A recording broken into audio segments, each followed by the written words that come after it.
It happened on the Saturday before Christmas, and for a case that's provoked such intense controversy, there is surprisingly little dispute over the main facts. Bernhard Goetz left his apartment at about 1:30 in the afternoon. He lives in this respectable high-rise on a heavily trafficked but otherwise fairly seedy crosstown street, 14th Street here in Manhattan. This immediate neighborhood is a discount shopping area, catering primarily to lower-income buyers, but attracting over the years a wide variety of people, including some pretty desperate characters. Goetz was headed for the subway. In the spirit of the holiday season, he was headed downtown to have a drink with a couple of friends.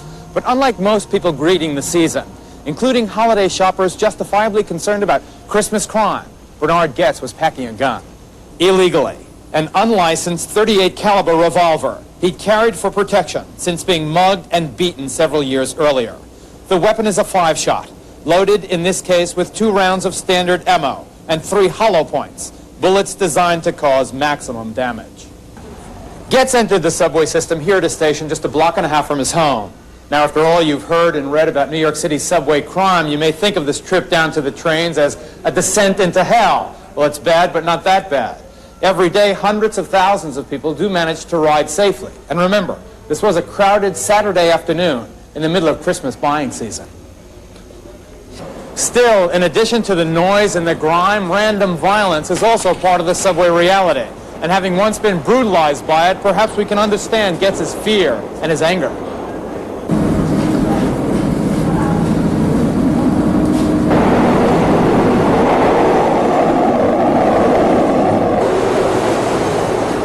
Goetz had been waiting for this downtown number 2 train.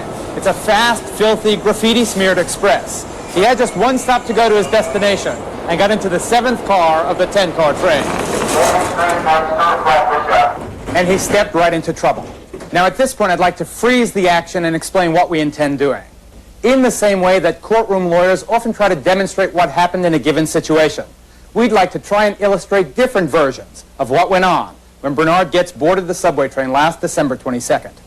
This first scenario is taken from New Hampshire police reports of what Goetz said after he surrendered. He reportedly told the police that he took this seat opposite the door from which he had entered. Actors are placed to approximate Goetz's description of where people were sitting. Between 15 and 20 people were seated down at the opposite end of the car. The center of the car was apparently empty, but 2 young black men sat right across from Goetz, one on either side of the door from which he had entered. A 3rd and 4th sat on the bench to his right. According to the reports, Goetz said one of the men sitting opposite him, by all accounts it was 19-year-old Troy Canty, asked Goetz how he was doing. Goetz replied that he was doing fine. Shortly after the train left the station, Canty and the other fellow sitting opposite Goetz got up and walked over to Goetz's left, in essence putting themselves between Goetz and the people sitting at the opposite end of the subway car. Canty allegedly spoke again, asking Goetz or demanding $5. At this point, Goetz stood up.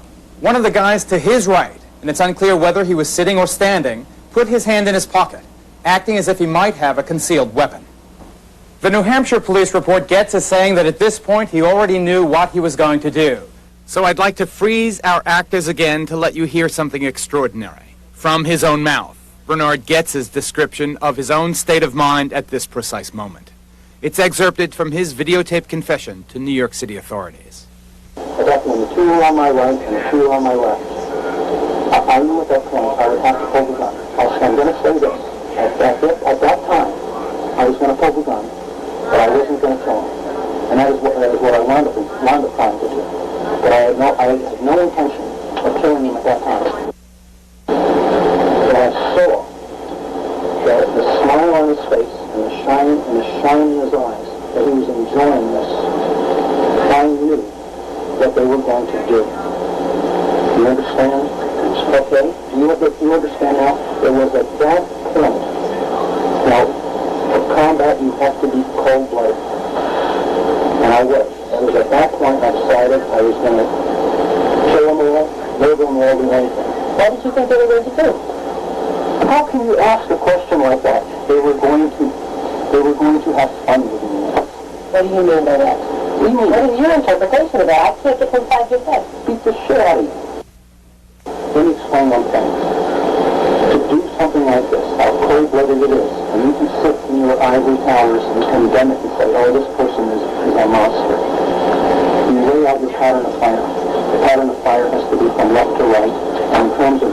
else in terms of responsibility. You can accuse me of a lot of things, okay? Because I know in my heart what I was. What they didn't die, well, that's God, what God is on. Evidently, there was a God. But I, in my heart, was a murderer. We resume the demonstration. He spoke again to Canty, asking him what he wanted.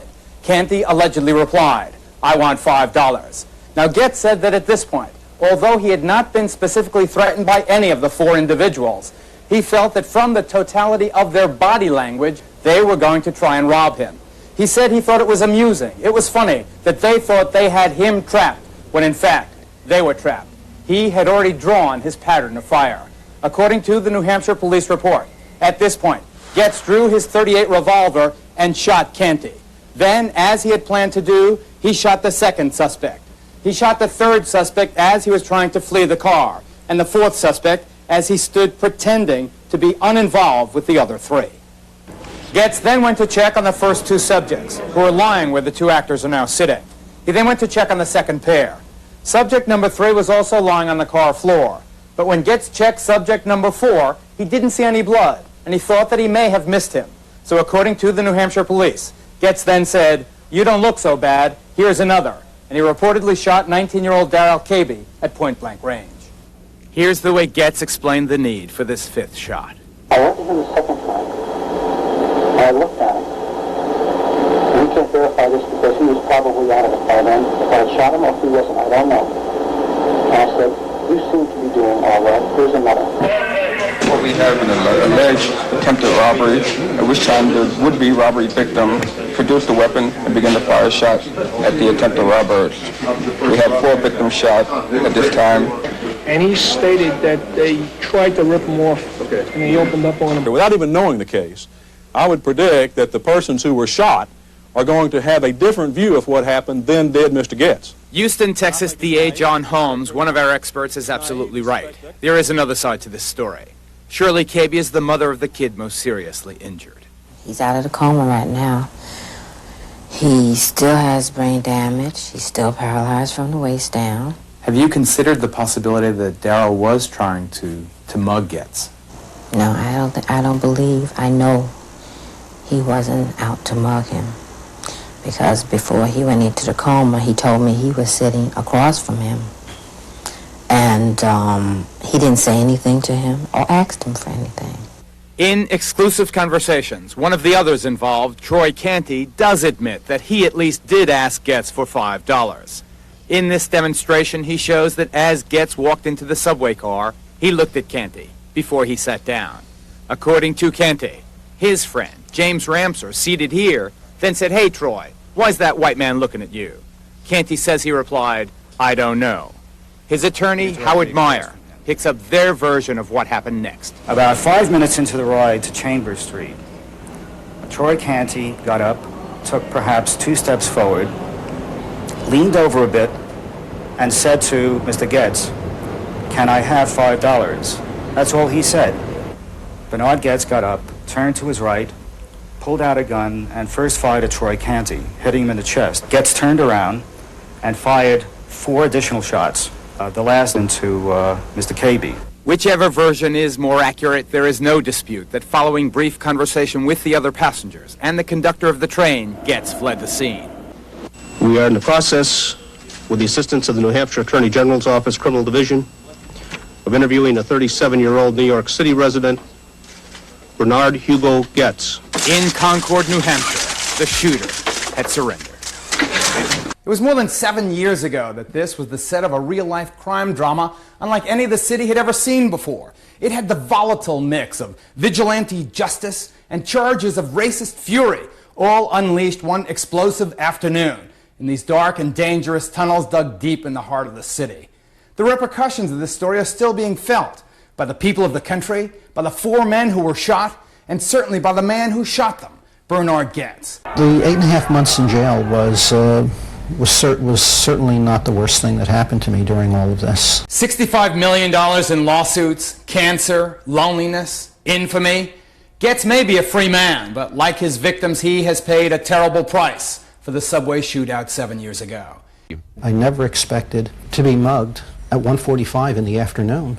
I was a healthy adult male, and if I can be mugged on a Saturday afternoon in plain view of about 15 other people, then nobody is safe.